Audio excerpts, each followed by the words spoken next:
Hello students, this is the third chapter of your history book, that is Ruling the Countryside. East India Company was appointed as Diwan of Bengal on August 12, 1765. Now, revenues from India were used to increase companies' trade and finance their expenses. So, as Diwan, the company now became the chief financial administrator of the territory under its control. After becoming Diwan, now it administered the land and organized its revenues resources. It was done in a way that could yield enough revenue to meet the growing expenses of the company. A trading company now ensured that it could buy products it needed and sell as per its will. Even after becoming the Diwan of Bengal, company had to be cautious because they had to pacify those who ruled the countryside. These rulers had enjoyed the authority and power, so they should be controlled and not eliminated. Now, the revenue for the company. Even after getting the Diwani rights, the company saw itself primarily as a trader. They wanted large revenue but were not willing to set up a regular system of revenue collection or assessment. They tried to increase the revenue collection to purchase fine cotton and silk. The value of purchased goods doubled within 5 years. Now the revenue collected from the areas was used to finance and purchase.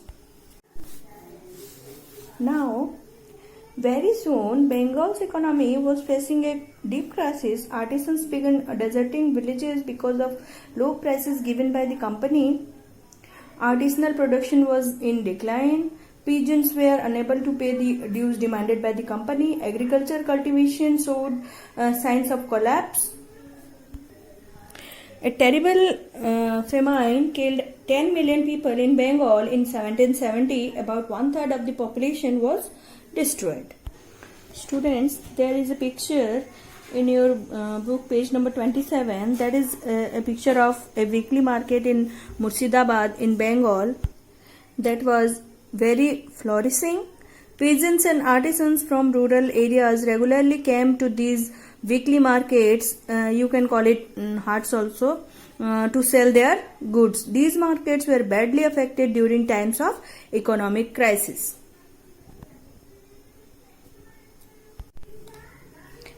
They need to improve agriculture. If the economy was in ruins, could the company be certain of its revenue income?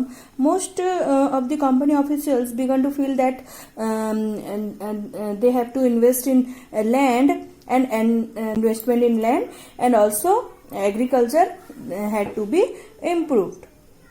So how was this to be done? The company, under the Governor General Lord Cornwallis, introduced the permanent settlement in the year 1793. In the permanent settlement, the Rajas and the Talukdars were recognized as Jamindars. They were asked to collect rent from the peasants and pay revenue to the company. The amount to be paid was fixed permanently. That is, it was not to be increased ever in future.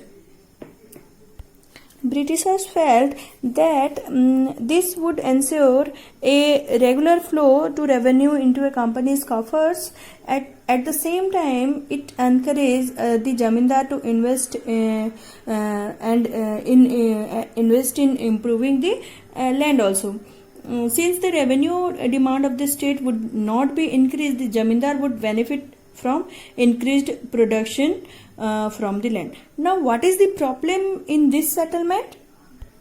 So, there are